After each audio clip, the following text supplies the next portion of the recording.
दिल्ली येथील जंतर मंतरवर विद्यार्थ्यांच्या आंदोलनादरम्यान झालेल्या कथित लाठीचार्जच्या निषेधार्थ आणि महाराष्ट्र बंदच्या पार्श्वभूमीवर वंचित बहुजन आघाडीच्या नेतृत्वाखाली निषेध मोर्चा काढण्यात आला। या आंदोलनाला विविध राजकीय पक्ष, सामाजिक संघटना तसेच नागरिकांचा उत्स्फूर्त प्रतिसाद लाभला। जुना बस स्टँड येथील डॉक्टर बाबासाहेब आंबेडकर यांच्या पुतळ्यास अभिवादन करून आंदोलनाची सुरुवात करण्यात आली। त्यानंतर शहरातून निषेध मोर्चा काढण्यात आला। आंदोलकांनी घोषणाबाजी करत विद्यार्थ्यांवरील कथित पोलीस कारवाईचा निषेध नोंदविला। तसेच लोकशाही मार्गाने आंदोलन करण्याचा अधिकार अबाधित ठेवण्याची मागणी केली।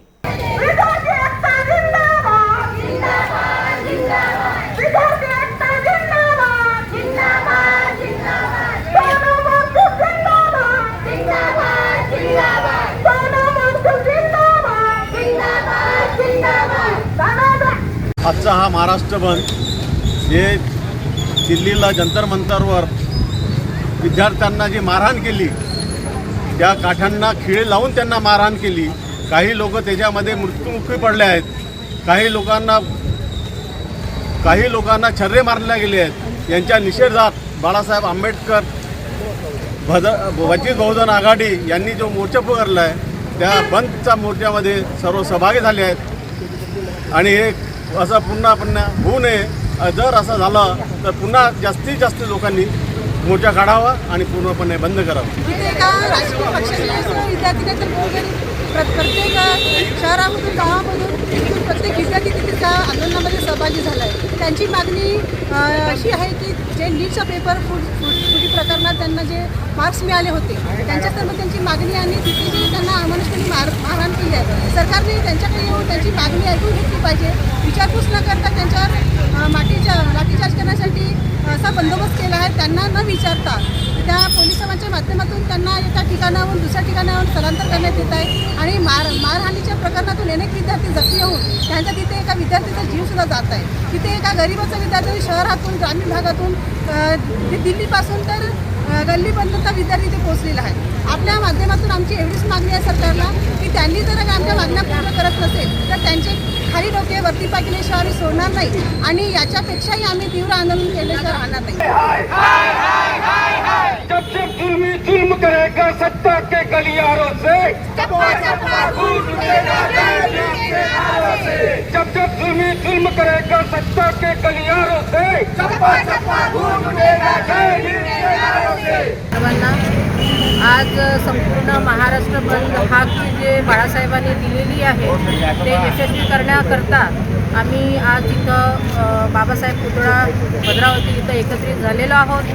आज जे बघत आहोत आपण नीट जे पेपरफुटी जे झालेलं आहे, त्या पेपरफुटी संदर्भात 25 लाख ज्या मुलांनी नाही का पेपर दिले होते, आज त्यांचं भविष्य संपूर्ण अंधारामध्ये गेलेलं आहे। समजा जर यांच्याच्यानी शिक्षण मंत्र्याच्यानी समजा जर शिक्षण खातं जर सांभाळताच येत नसेल तर त्यांनी नक्कीच राजीनामा द्यायला पाहिजे।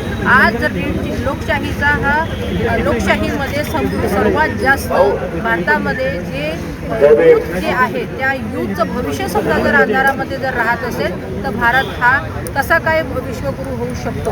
कारण का विश्वगुरू होण्यासाठी भारतातला जो यूथ आहे तो सक्षम असायला पाहिजे। ते रीढच्या हड्डीसारखं काम केलं पाहिजे। आज ते कुठेही आपल्याला बघायला मिळत नाही आहे।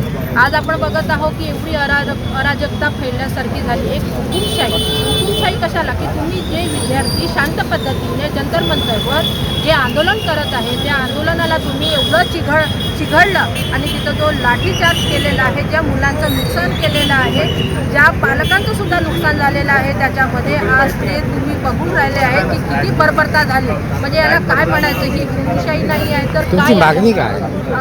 तर आता आमचं म्हणणं असं आहे की बा धर्मेंद्र प्रधाननी जो राजीनामा आपण जे मागत आहोत, जे मुलं जी मागणी करत आहे, सर्व भारत जी मागणी करत आहे, याचा हा प्रस्थापित सरकारने नक्कीच याचा विचार करायला पाहिजे आणि तो राजीनामा नक्कीच घेतला पाहिजे। पहिले राजीनामा घेण्यात येईल, त्याच्यानंतर चर्चा करण्यात येईल। ते मुलांची जे रास्त ज्या मागण्या आहेत त्या अगदी बरोबर आहे आणि त्यांच्या पाठीशी आज आम्ही संपूर्ण सर्वच जण आज त्यांच्या पाठीशी आम्ही आहोत आणि आम्ही हा संघर्ष कुठेही थांबू देणार नाही आहे। वेळ आली संघर्षाची, नक्कीच आम्ही त्या संघर्षामध्ये आहोत। एवढंच बोलते। जय भीम, जय। सर्वर घडलेला प्रकार हा देशासाठी नाही, हा सर्व माणुसकीला काळीमा फासणारा प्रकार आहे। जे मुलं कशासाठी गेलं होतं ह्या सरकारला समजलं नाही. अरे ज्या मुलांचं भवितव्य ज्यांच्यामध्ये अडून आहे, तो पेपर या देशाचा फुटत असेल आणि त्यांचं भवितव्य अंधारात जात असेल तर गरिबाच्या होतकरी मुलांनी करायचं काय? या मागणीला घेऊन देश उफाळून आला आणि जंतर मंतरवर त्यांनी शांततेचं आंदोलन चालवलं. आंदोलन चालवत असता उपोषणास्थळी कोणताही सरकारी माणूस, सरकारचा प्रतिनिधी त्या ठिकाणी गेला नाही आणि गेले तर अमानुष अत्याचार करायसाठी गेले. आज मुलांना आपण टी व्हीमध्ये बघितलं असेल, आम्ही जरी तिथं गेलो नसेल तर टी व्हीच्या माध्यमातून आज देशवासियांनी त्या मुलावर झालेला अत्याचार हा बघितलेला आहे. आणि अशा अत्याचाराला सुरुवातीपासून आमचे उद्धव बाळासाहेब ठाकरे शिवसेना हे अग्रेसर असते आणि त्यामुळं बाळासाहेब आंबेडकरांनी जे महाराष्ट्र बंदची हाक दिली तेव्हाच उद्धव साहेबांनी सुद्धा या महाराष्ट्र बंदच्या हाकीला हाक देऊन आपल्या शिवसैनिकांना आदेश दिले की आपण त्या बंदला सहभागी व्हा आणि यशस्वी करा आणि त्या मुलांचं धैर्य वाढवा. त्यांचं मुलांचं जर धैर्य वाढलं नाही तर भविष्यात याच्यापेक्षा सुद्धा मुलांवर, आता तर फक्त लाठ्या केल्या, हे गोळ्यासुद्धा मारायला घाबरणार नाही. त्यांचा हौसला वाढवासाठी हा महाराष्ट्रातील मी भद्रावती जनतेला विनंती करतो की आज तिथं कोणाची मुलं, माझा मुलगा असू शकते, माझा मुलगा नोकरीवर असेल, माझ्या मुलाचा मुलगासुद्धा त्या परीक्षेला बसू शकतात. हा अन्याय दूर करण्यासाठी फक्त एका राजीनाम्यासाठी एवढं वातावरण तापत असेल तर हे सरकार लोकांचं आहे की कोणाचं आहे हे आपण समजायला पाहिजे. म्हणून या मोर्चामध्ये सर्व भद्रावतीकरांनी सहभागी व्हावे आणि यशस्वी करावे असं